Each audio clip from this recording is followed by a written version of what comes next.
नमस्कार दोस्तों, जीवन दर्शन में आप सब लोगों का स्वागत है। आज हम चर्चा करेंगे अक्साई चीन का भारत में विलय और चाइना के कितने टुकड़े होंगे।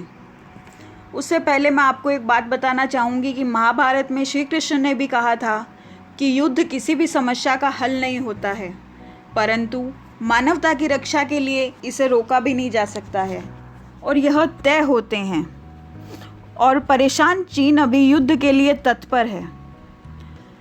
मैं चाइना की जो कुंडली विश्लेषण देख रही हूँ उसके हिसाब से सितंबर 2019 से चाइना को बुध की महादशा शुरू हो चुकी है।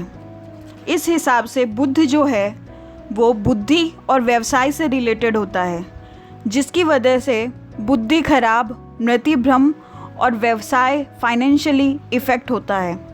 अगर हम दूसरे पॉइंट पर बात करें और एक तरीके से अगर सोचा जाए तो चाइना जो है वो थर्ड वर्ल्ड वॉर की शुरुआत कर चुका है। उसकी शुरुआत उसने कोरोना वायरस के थ्रू करी है, जिससे वो पूरी दुनिया में अपनी एक धाक जमाना चाहता था और सबसे मजबूत देश उभर कर आना चाहता था, परंतु वो इस चीज़ में कामयाब नहीं हो पाया।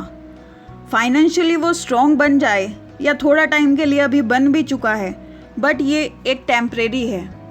इसका जो रिज़ल्ट है वो अब देखने को भी मिल रहा है, जैसे कि इंडिया ने भी चाइना की कितनी सारी ऐप और प्रोडक्ट्स जो है वो बैन कर दिए हैं और उसे फाइनेंशियली इन चीज़ों का सामना करना पड़ रहा है।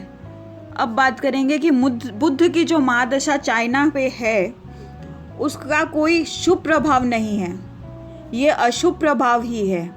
यह मृत्यु भ्रम का इंडिकेशन है और मंगल नीच होने के कारण वहाँ की जनता भी इससे खुश नहीं रहेगी, परंतु वहाँ की जनता के पास में ऑप्शन भी नहीं है। वो सरकार विरोधी है, परंतु एक ही सिंगल पार्टी होने के कारण वहाँ पर जनता को कुचल दिया जाता है। अब चौथे घर में जो मंगल है वो आर्मी, सेना, वेपन्स का भी एक प्रतीक है। अभी मैं जो परिस्थिति देख रही हूँ उसका एक इंडिकेशन ये भी दिख रहा है कि वहाँ पर एक आर्मी गृह युद्ध की संभावना भी दिखाई दे रही है। जैसे कि खप्पर योग शुरू होगा तो ये जो परिस्थिति है ये स्थिति और भी गंभीर हो जाएगी। Philippines, Japan, Malaysia, Hong Kong, Russia, ये जो सारी कंट्रियां हैं ये चाइना से पीड़ित हैं और ये अब धीरे धीरे भारत के साथ में हाथ बढ़ा रही है।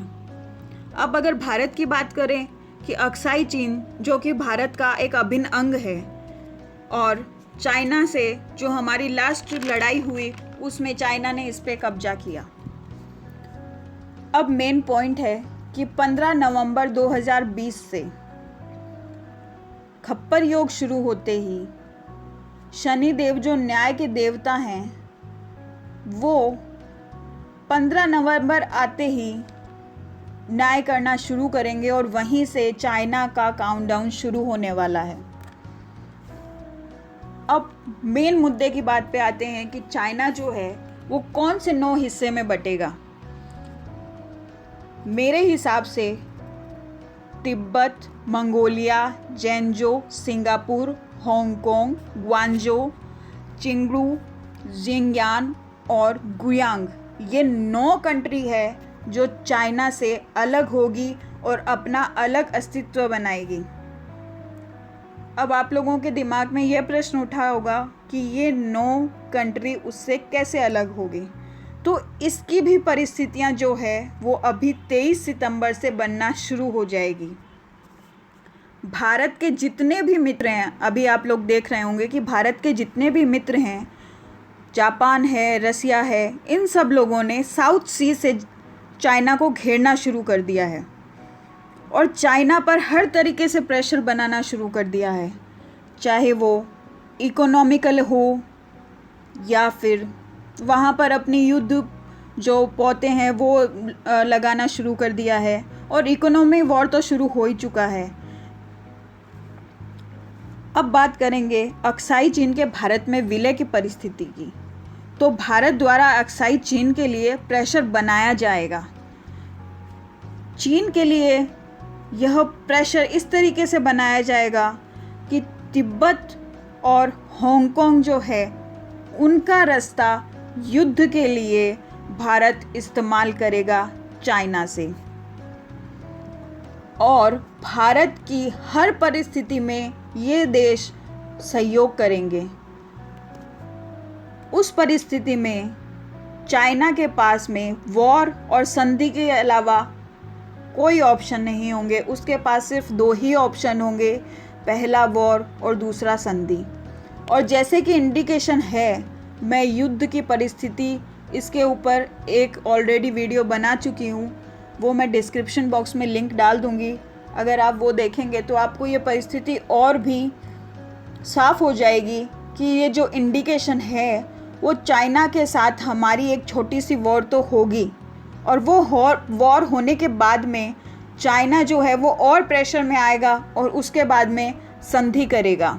और उसी संधि के तहत ये जो 9 कंट्री का मैंने नाम दिया है, ये उसी संधि के तहत उससे अलग होंगे। चाइना के पास 15 नवंबर के बाद में ये जो परिस्थितियां हैं ये और भी तेज़ हो जाएगी।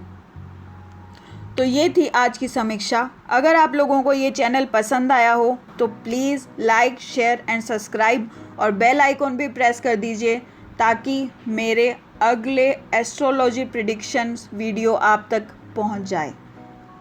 मेरी ओर से आप सभी को बहुत सारी शुभकामनाएं। धन्यवाद।